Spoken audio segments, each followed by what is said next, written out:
बाद रिलीज़ होगी report. 13,500 cases काफ़ी ज़्यादा हैं। नवंबर में जो पीक आई थी उसमें 8,500 केस थे, उसके मुकाबले 13,500 केसेस ऑलरेडी हमारे हो गए हैं। इस बार जो वेव है बहुत, हम सब जानते हैं, बहुत ख़तरनाक वेव है। इसमें यूथ काफ़ी ज़्यादा अफेक्ट हो रहा है इस वाली वेव में, और इस वाली वेव में बच्चे भी अफेक्ट हो रहे हैं। तो सबसे पहले मैं यूथ से अपील करना चाहूँगा, युवाओं से अपील करना चाहूँगा। अभी हमारे पास जो डेटा पिछले 10-15 दिन का डेटा है वो ये दिखाता है कि 45 साल से कम उम्र के जो लोग, जो कोरोना के पेशेंट्स अभी तक आए हैं, उसमें 65% पेशेंट 45 साल से कम उम्र के हैं। तो मैं सभी यूथ से अपील करना चाहूँगा, एक तो आप हमारे लिए, आप देश के लिए बहुत कीमती हैं, हमारे युवा देश के लिए बहुत कीमती हैं, आप लोग अपने परिवार के लिए बहुत कीमती हैं। आपकी ज़िंदगी, आपका स्वास्थ्य, आपकी हेल्थ, आपकी सुरक्षा हम सब लोगों के लिए बेहद ज़रूरी है। इसीलिए मेरी आप सबसे अपील है, मैं समझ सकता हूँ कि आपको, आपके ऊपर अपने माँ बाप की जिम्मेदारी है, आपके ऊपर अपने पति की, पत्नी की जिम्मेदारी है, आपके ऊपर बच्चों की जिम्मेदारी है, आपको घर से निकलना पड़ता है उन जिम्मेदारियों को पूरा करने के लिए। आपको घर से निकलना पड़ता है अपने 2 जून की रोटी कमाने के लिए, अपनी ज़िंदगी चलाने के लिए। लेकिन जब घर से निकलें, एक तो तभी निकलें जब ज़रूरी हो, और दूसरा घर से जब निकलें तो सारे कोविड प्रोटोकॉल्स को फॉलो करें। उसकी बड़ी कड़ाई के साथ आपको उसको फॉलो करना है, मास्क पहन के रखना है, अपनी सुरक्षा अपने हाथ में है। और दूसरा, अगर आप 45 साल से ऊपर की उम्र के हैं तो तुरंत जाके इंजेक्शन लगवा लीजिए। इंजेक्शन सारे सरकारी अस्पतालों में फ्री है, और सरकारी अस्पतालों को हमने, कई सारे अस्पतालों को 24 घंटे हम लोगों ने खोला हुआ है। तो युवाओं से खासकर मेरी अपील है, बच्चों की सुरक्षा हमारे लिए बेहद ज़रूरी है। और अभी सीबीएसई के एग्ज़ाम आने वाले हैं। 6 लाख बच्चे दिल्ली में सीबीएसई के एग्ज़ाम में बैठेंगे। 1 लाख के करीब टीचर्स इसमें शामिल होंगे। ये बहुत बड़े हॉटस्पॉट्स बन सकते हैं, बहुत बड़े स्तर के ऊपर कोरोना फैल सकता है। बच्चों की ज़िंदगी, बच्चों की सेहत, बच्चों का स्वास्थ्य हमारे लिए बहुत ज़रूरी है।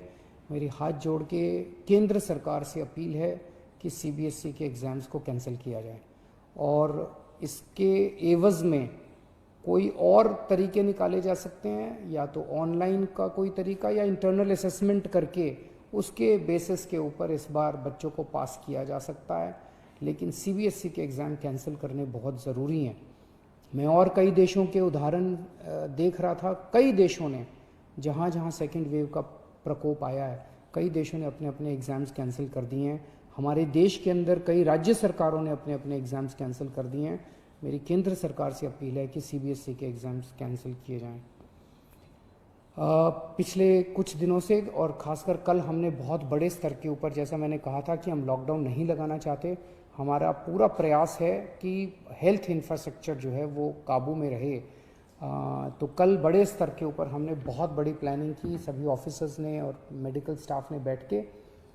तो बड़े बड़े हॉस्पिटल्स के साथ हम बैंक्वेट हॉल्स और होटल्स को अटैच कर रहे हैं, ताकि मान लीजिए किसी अस्पताल के अंदर 100 बेड हैं, और उसके साथ हमने एक बैंक्वेट हॉल अटैच कर दिया, उस बैंक्वेट हॉल में भी 100 बेड हैं।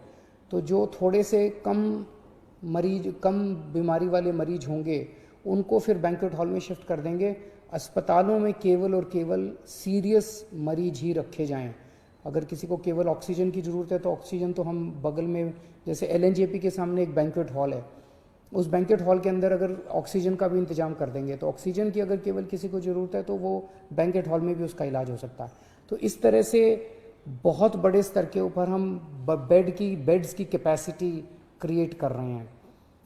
कुछ हॉस्पिटल्स को, सरकारी भी और प्राइवेट भी, कुछ हॉस्पिटल्स को हम लोगों ने 100% कोविड डिक्लेयर किया है। मैं इस बारे में मैं सबकी सहयोग की अपेक्षा करता हूँ, सबसे सहयोग की अपील करता हूँ। मैं उम्मीद करता हूँ कि सभी हॉस्पिटल वाले, सभी के मैनेजमेंट और सभी लोग इसमें हमारी मदद करेंगे। मैं समझ सकता हूँ कि जो दूसरी नॉन कोविड बीमारियाँ हैं, अभी भी दिल्ली में केवल ये 14 नहीं है, बहुत सारे हॉस्पिटल्स हैं, लेकिन दिल्ली में अगर किसी जो प्लान्ड सर्जरीज़ हैं अपनी, जैसे मान लीजिए किसी को नी रिप्लेसमेंट कराना है, किसी को, ये महीना 2 महीना 3 महीना डिले हो सकते हैं। जो इमरजेंसीज होंगी दिल्ली में, उसके लिए अभी भी सफिशेंट कैपेसिटी है अपने पास नॉन कोविड बीमारियों के लिए, कई सारे अस्पताल अभी भी हैं।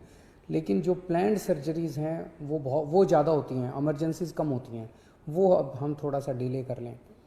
दूसरी चीज़, इस टाइम जैसा मैंने कहा कि सबसे इम्पॉर्टेंट हमारे लिए होगा कि हम अपनी अस्पताल की मैनेजमेंट को कितना कड़ाई के साथ हम इसको ठीक कर रख पाते हैं। अगर हमने हॉस्पिटल्स की और हेल्थ इंफ्रास्ट्रक्चर के मैनेजमेंट को ठीक कर लिया तो हम इस वेव को बहुत आसानी के से, बहुत अच्छे से हम इसको पार पाएंगे। तो हमने एक और एक्सरसाइज कल से शुरू की है कि एक एक पेशेंट जो हॉस्पिटल्स के अंदर हैं उनको ये देखा जा रहा है कि अगर ये हॉस्पिटल, डॉक्टर्स चेक कर रहे हैं, सभी डॉक्टर्स चेक कर रहे हैं कि अगर वो पेशेंट घर में ट्रीट हो सकता है तो उस पेशेंट से रिक्वेस्ट की जा रही है कि आप अस्पताल का बेड खाली कर दीजिए, आपका घर चले जाइए। घर पे हम घर पे जब आपको भेज रहे हैं तो अपना पल्ला नहीं झाड़ रहे, हाथ नहीं झाड़ रहे, हम घर के ऊपर अंदर भी आप जब घर जाएंगे आपकी हम कांस्टेंट मॉनिटरिंग करेंगे। हमारे डॉक्टर्स आपको लगातार फ़ोन करते रहेंगे। आप जब घर जाएंगे आपको ऑक्सीमीटर देके भेजेंगे। अगर आपकी घर में बीमारी जरा सी भी गड़बड़ हो गई तो वापस आपको हॉस्पिटल ले आएंगे। तो हॉस्पिटल में, प्राइवेट में भी और सरकारी में भी हम डॉक्टर्स की टीम्स, वहीं लोकल डॉक्टर्स की टीम्स एनालाइज कर रही हैं हर हॉस्पिटल की कि अगर आपको बेड की ज़रूरत नहीं है तो आपसे रिक्वेस्ट किया जाएगा कि आप घर जाके अपना इलाज करा लीजिए या बगल के बैंक्वेट हॉल में या वो दूसरे होटल में शिफ्ट हो जाइए। इसमें मेरी सबसे रिक्वेस्ट है कि आप डॉक्टर्स की सलाह के मुताबिक उनके साथ कोऑपरेट करें, उसमें ज़िद ना करें, बिकॉज़ हमें पूरी दिल्ली को संभालना है। हमारे लिए हर जान कीमती है, आपकी जान भी कीमती है, इनकी जान भी कीमती है, इनकी जान भी कीमती है, सबकी जान अपने को इस टाइम बचानी है, सबकी स्वास्थ्य की चिंता करनी है। एक दिल्ली के सभी लोगों से मेरी अपील है, पिछली बार जब कोरोना हुआ था आप सब लोगों ने बढ़ चढ़ के प्लाज्मा डोनेट किया था। पिछले 3-4 महीने कोरोना का प्रकोप कम हो गया था, लोगों ने प्लाज्मा डोनेट करना बंद कर दिया, प्लाज्मा की डिमांड भी बहुत कम हो गई। अभी स्टॉक में प्लाज्मा बहुत कम है और डेली प्लाज्मा की बहुत ज़्यादा डिमांड आ रही है। आप सब लोगों से निवेदन है कि अगर आप पिछले कुछ दिनों में बीमार हुए और ठीक हो गए हैं तो आप प्लीज़ आप LNJP में, राजीव गांधी में और ILBS में जाके आप प्लीज़ प्लाज्मा डोनेट कीजिए ताकि आपके प्लाज्मा से दूसरे लोगों को बचाया जा सके। यही टाइम है जब हमें एक दूसरे की मदद करनी चाहिए।